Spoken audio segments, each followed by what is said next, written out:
What's going on, guys? We're out here in the garage today. Plan on taking a look at the round nose, showing you guys what I got going with it. If I sound a little sick, that's because I've got COVID. I finally got enough ambition in me and energy to come on out here and maybe get some stuff done on this thing. So, since last time you were here, I went through. The previous owner on this ski had already plugged up the holes down here and around the fittings, all around except for this exhaust tube here. So I mean, it's probably impossible for you to see, but I sealed up the base of the exhaust tube and I put some down in these corners here on the very bottom of the bulkhead. See, I did it here too. It just didn't look like Yamaha had it really well, so I stuck some in there while I was here. I mean, the back of this is completely bone dry, so yeah, we got that good to go. We got the head torque down on it. I have brand new plugs for it. I just haven't put them in there yet.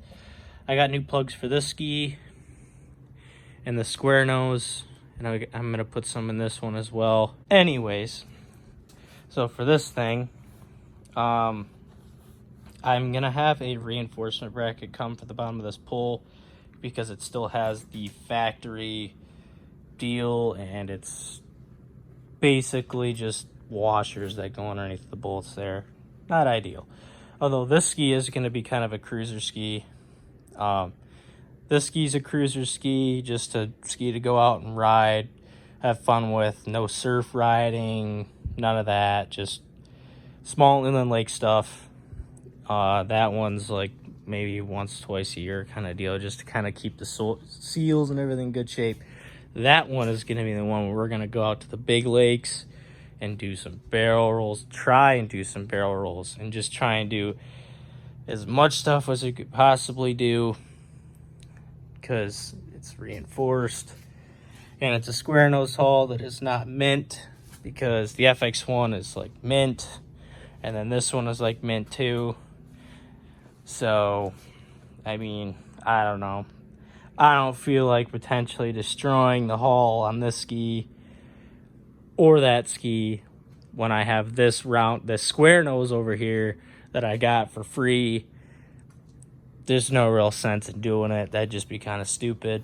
Yes, the round nose hull on the FX1's better for that kind of stuff, but I'm not going to jeopardize ruining one of these two gorgeous examples of what a round nose and FX1 look like just because. I mean, there's just no reason to do it. But we have the flywheel cover off on this one right now. I just sprayed a little lube on the Bendex before I put it back together, because last year at the end of the season I had some issues with that kind of sticking a little bit, so I just kind of wanted to soak that a little bit before I put that pipe and stuff in there, because I know it can be kind of tough to get it out, get to the bolts and stuff. But the plan for today is to try and get this pipe in on the ski. I'm not sure if I'm gonna have to pull the tank out or not. Remember last time I put it in there was pretty tough to do with the tank in it, but I might be able to get around it. If I can't, I pull this off here, stick my pump in there, pump the fuel out, pull the tank. It's not very hard, it's just 2 straps, pull the tank right out. But yeah, we'll see how it goes. Unfortunately, no, I don't have tripods or anything like that, so I can't put you guys on a time lapse, but I'll keep you guys updated, any issues or anything like that. But oh yeah, we got some new grips on this thing, got some ODIs, picked those up from Blosian. Oh, and another update, when I did the spring delete on the center here, the throttle is just awesome, super light, super easy. You won't get any finger fatigue or anything like that. Yes, the fuel's off, so it's not drowning the engine of fuel. Also got a Blosian hood latch for my Blosian limiting ropes. I just have the bungee section that hooks there, just hooked around this clamp so it's not in my face or anything while I'm working on it. But yeah, we should be good to go here. Probably gonna end up throwing this thing together, at least trying to. We'll see how I feel. COVID's kind of weird. You feel good 1 second, then you feel like crap the other, but we'll give it a shot. All right, keep you guys posted. All right, guys, we got a little bit of an update here. We got the manifold on. The cooling line routed from the bottom of the manifold to the, I don't know the technical term, but water source, the inlet for the pump. I pulled the tank out of it because I don't feel like ripping this coupler, and I ended up pulling the water box, peeling it back a little bit because there was a mouse nest back there, and I vacuumed that all out, got that good. But man, I'm pretty ticked off. So this hose clamp was on here, and I pulled the water box out, and I scratched my AEA head. My brand spanking new head, and I scratched it. Well, I guess that's, part of wrenching on things, when you're over here, building a jet ski, wrenching on things, stuff like that happens. But anyways, so we got the cooling line routed for that. We should be ready to go to put that pipe in. So here's the pipe. I got the lines kind of situated. Near impossible to get to this one, so I got an extra long line on there. Hose clamp down, one here. This one I can get to, so I'm not worried about this one. And I don't actually have enough cooling line for this, I don't think. I'll have to check again, but that doesn't affect it starting or anything like that, so we're fine there. Got my water filter deal. This one I got clamped on there. I gotta loosen it. I gotta tighten it a little bit. This on there, filter tightened. We should be ready to go. I'll just throw some grease on this here. We'll be ready to slide this pipe on there. Get the tank and everything back in it. We'll be good to go. Got the pipe in on this thing. That was unbelievably bad. Turns out I forgot that I had to have the tank in it. Otherwise, can't get it in there with the pipe in there. So that was quite annoying. But anyways, I got the pipe in. Everything's good to go. No rips in the coupler, which last time I ripped it. But it's good to go. I checked it out. No rips or anything like that. Because on these Type 8 pipes, when you have the head bracket on here, you don't have enough room. You can see. That's how much room I had to work with. And that's without even having the tank tube, filler neck tube, hooked up. So I got to cross that path, and I also got to get the battery tray in there. It's pretty tight, but it looks good. Got the Type 8 on there, blue on blue action. Outside the ski, we got all sorts of silver. I kind of like to keep this ski a little subtle. That's why I went with the black turn plate and the black bars with black grips. It's kind of like going to be kind of a sleeper ski, really. Because nobody would know that this is under the hood. Especially with a stock water box. I mean, it is a dry pipe, so it'll make a little noise. It'll sound the same as it used to, but, I mean, not like that one where everyone's going to be like, holy crap, what's under the hood? A DASA or something? No, it's just 701. But anyways, that was pretty terrible. Forgot how horrible it is to put these Type 8s in these things, man. Whew. They are rough, man. They are rough. Anyone that has a Type 8 knows what I'm talking about. They're pretty rare, though, so you don't really come across them all that often. But tell you what, they make good power, but they are bad to put in. Oh, man. Whew. Oh, it took a long time, but got it all together. Just kind of rough fit, like this cooling line here. It's going to need to be adjusted. We got brand new plugs in this thing for the season. First flare up. First start with the new head. flame arresters. So this is pretty sweet. Of course, we still need the pisser here out the side, but we can reach that no problem. And we need 2 hose clamps on either side of the water filter. So that's pretty nice that we're wide open on either one of these pisser fittings. That's pretty awesome. But got everything dialed in on this thing. But we're ready for a first start here. Let's see.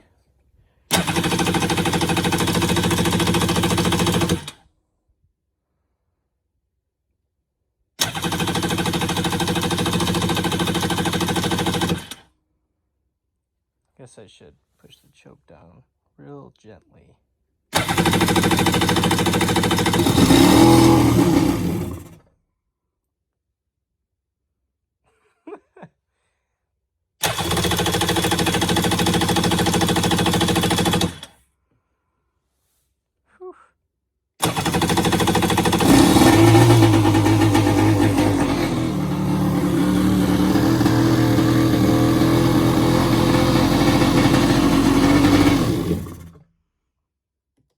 Well, it seems I might have the idle set up a little high on this thing.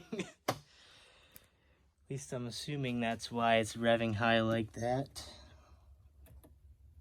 Let's see here. Man, losing my mind, it's so stinking late. Oh, there's the idle. I will back that off a hair. Let's see if I can prop this phone up.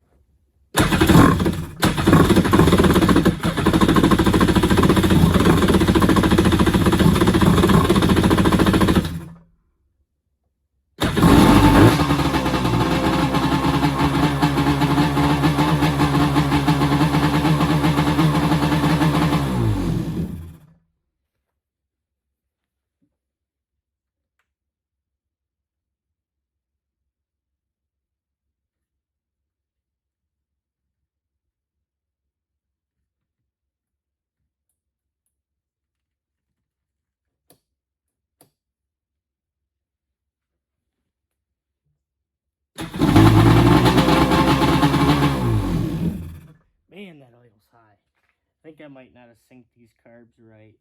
Let's see.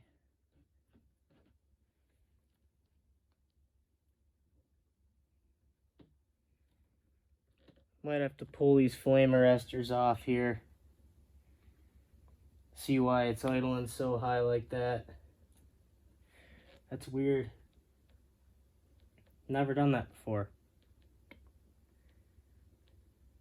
Trying to think if there's anything I forgot here.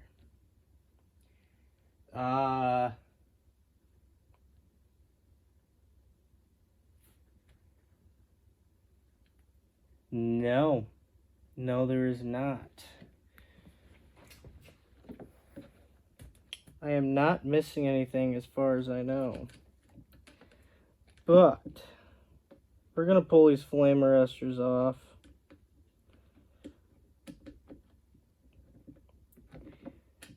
Check my carb sync, because it wouldn't surprise me if I forgot to do that, because I pulled these carbs out and cleaned them, as you guys saw in the original video. I might have not synced these right. Well, I mean, I know how to sync the carbs, it's just I might not have done a thorough job because I didn't have them on the ski, so it's really tough to tell if you did it good. So that was something I might have missed. We are going to find out right now. So yes, my carbs are not synced correctly. So I'm going to fix that right now. The left carb is open and the right carb is closed. So we need to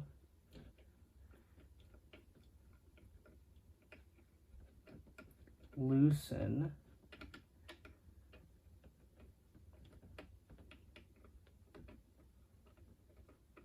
this screw till the left carb is completely closed. Turn the gas off for this. Hit it wide open, make sure you have full throttle on both.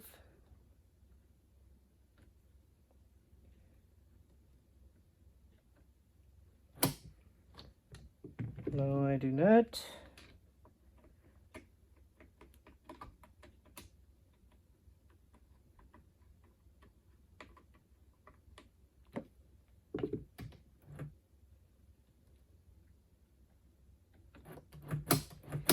Start it now and see what happens.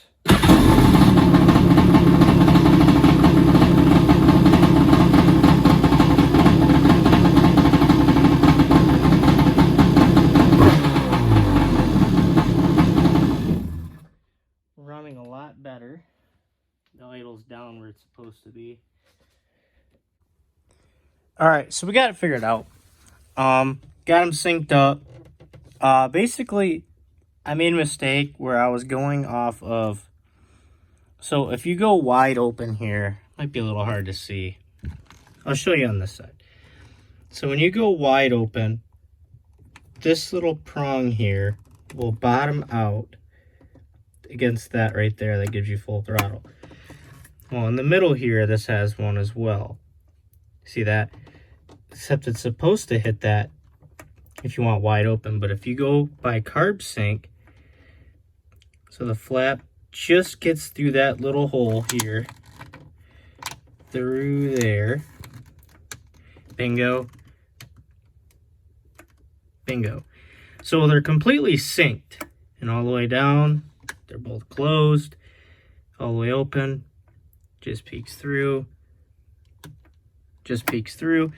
But evidently you have enough adjustability here to where you can go past full throttle if you need to. Not sure why, probably just for adjustment purposes. But I also did notice I'm missing a T-screw there. So I went and robbed one out of my 650 motors, 44 mil carb.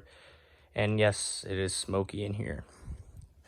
But anyways, we got this thing fired up. I'll fire it up for you guys, let you hear it.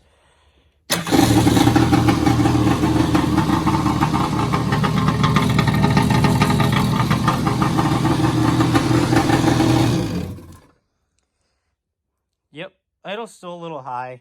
I mean, I can adjust that right now.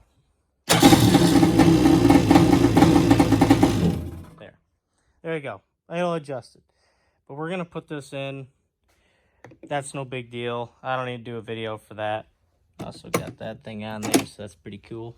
But yeah, we should be good to go on this one.